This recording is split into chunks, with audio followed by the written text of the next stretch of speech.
Breaking news చూస్తున్నాం. తెలంగాణ నుంచి రాజ్యసభ అభ్యర్థుల ఖరారు ప్రక్రియ క్లైమాక్స్కు చేరుకుంది. ఇవాళ మధ్యాహ్నం 12 గంటలకు ముఖ్యమంత్రి రేవంత్ రెడ్డి ఢిల్లీకి బయలుదేరి వెళ్తున్నారు. ఇప్పటికే తెలంగాణలో 2 రాజ్యసభ స్థానాలకు నోటిఫికేషన్ విడుదలైన నేపథ్యంలో అభ్యర్థుల ఎంపికపై హైకమాండ్తో సీఎం చర్చించనున్నారు. సీనియర్ న్యాయవాది అభిషేక్ సింఘ్వీని మరోసారి పెద్దల సభకు పంపాలని పార్టీ నాయకత్వం దాదాపుగా నిర్ణయించినట్లుగా సమాచారం. అయితే రెండో స్థానం కోసం గాంధీభవన్లో భారీ పోటీ నెలకొంది. సుమారుగా 16 మంది సీనియర్ నేతలు ఈ రేసులో ఉండడంతో రేవంత్ రెడ్డి పర్యటనపై సర్వత్రా ఆసక్తి నెలకొంది.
మరోవైపు రాజ్యసభ సీటు కేటాయింపులో సామాజిక న్యాయం పాటించాలని డిమాండ్లు వెల్లువెత్తుతున్నాయి.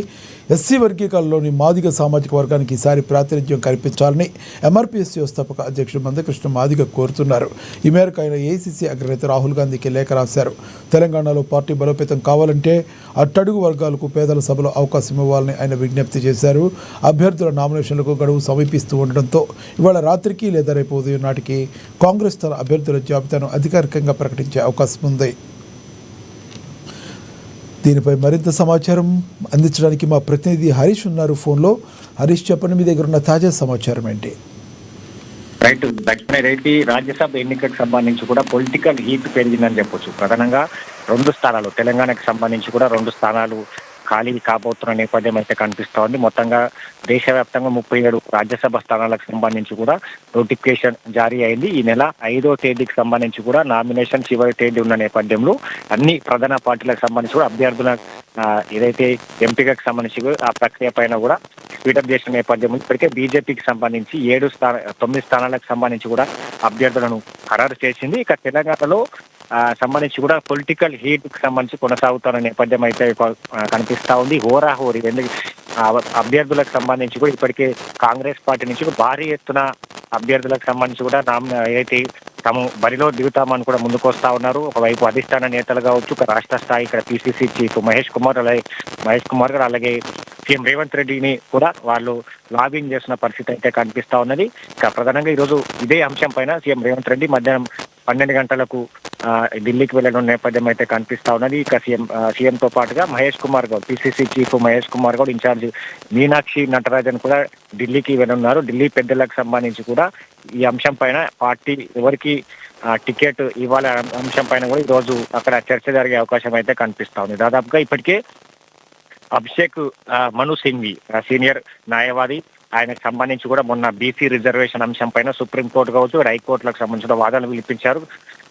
మరోసారి ఆయనని అయితే రాజ్యసభకు పంపించి బీసీ రిజర్వేషన్ కి సంబంధించి కూడా బీసీలకు 42% రిజర్వేషన్ అంశం పైన కూడా కేంద్ర ప్రభుత్వం బీజేపీ కేంద్ర ప్రభుత్వం కొట్లాడే విధంగా కూడా మరోసారి అభిషేక్ సింఘ్కి అవకాశం ఇవ్వాలని కూడా కాంగ్రెస్ పార్టీ చూస్తా ఉన్నది. ఒకవైపు అధిష్టానం నుంచి ఏఐసీసీ నుంచి అభిషేక్ సింఘ్వి పేరును ఖరారు చేసిన నేపథ్యం అయితే ఉన్నది. ఇక మరోసారి ఇంకో స్థానానికి సంబంధించి కూడా రాష్ట్ర స్థాయిలో ఏ సామాజిక సమీకరణల దృష్ట్యా కూడా ఇది మరోసారి ఈ ఏదైతే రాజ్యసభ స్థానానికి సంబంధించి కూడా అభ్యర్థిని ఎంపిక చేసేందుకు కసరత్తు జరుగుతూ ఉన్నది. దాంట్లో ఎస్సీ సామాజిక వర్గం కావచ్చు, ఎస్టీ సామాజిక వర్గం కావచ్చు, బీసీ సామాజిక వర్గం కావచ్చు, మొత్తంగా 19 మంది సీనియర్ నేతలు రేస్లో ఉన్నారు.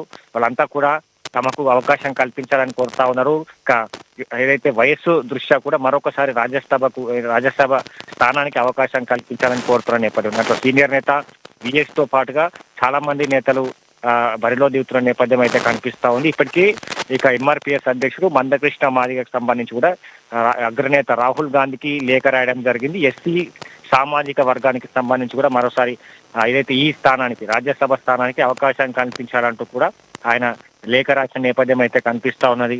కాబట్టి ఈ రోజు సీఎం రేవంత్ రెడ్డి పర్యటనకు సంబంధించి కూడా ఆసక్తి నెలకొన్న నేపథ్యం అయితే కనిపిస్తా ఉంది. ఎందుకంటే ఇప్పటికే చాలా వరకు ఏదైతే ఈ రాజ్యసభ స్థానాలకు సంబంధించి కూడా హోరాహోరీ నెలకొన్న నేపథ్యం అయితే కనిపిస్తా ఉంది. ఇక్కడ కాంగ్రెస్ పార్టీకి సంబంధించి కూడా ఎంఐఎం మద్దతు పలికేందుకు కూడా ఎంఐఎం ముందుకు వస్తున్న నేపథ్యం అయితే కనిపిస్తా ఉంది. ఇప్పటికీ కాంగ్రెస్ పార్టీ సీనియర్ నేతలు కావచ్చు, మంత్రులతో ఎంఐఎం అసదుద్దీన్ ఓవైసీ కూడా రహస్య మంతనాలు జరుపుతున్నట్టుగా తెలుస్తా ఉంది. తమకు మద్దతు తెలుపుతాం రాజ్యసభ స్థానానికి, ఎందుకంటే ఒక స్థానానికి సంబంధించి కూడా కాంగ్రెస్ పార్టీ క్లియర్ గా ఆ స్థానాన్ని కైవసం చేసుకునే అవకాశం అయితే ఉన్నది. రెండో స్థానానికి సంబంధించి కూడా ఇప్పుడు బీఆర్ఎస్ అలాగే బీజేపీకి సంబంధించి వాళ్ళు అభ్యర్థులను బరిలో నిలుపుతా ఉన్నారు. కాబట్టి ఆ స్థానానికి 38 అంటే 40 ఏదైతే ఎమ్మెల్యేలకు సంబంధించి ఏదైతే మద్దతు పలకాలి కాబట్టి ఇప్పుడు అందుకు సంబంధించి ఇప్పుడు ఎంఐఎం నేతలు కావచ్చు, ఇక్కడ సిపిఐ కావచ్చు, ఇతర ఎమ్మెల్యేలతో కూడా మంతనాలు జరుపుతా ఉన్నారు. కాంగ్రెస్ పార్టీ తరఫు నుంచి ఎస్టీ క్యాండిడేట్ ని బరిలో దింపాలా,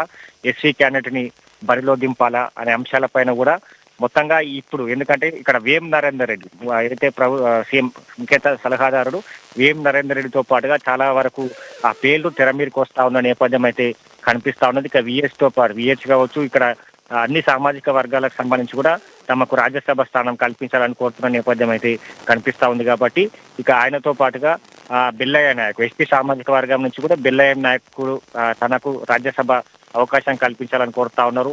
ఇక దొమ్మటి సాంబయ్య పేరు తెర మీదకి వస్తున్న నేపథ్యం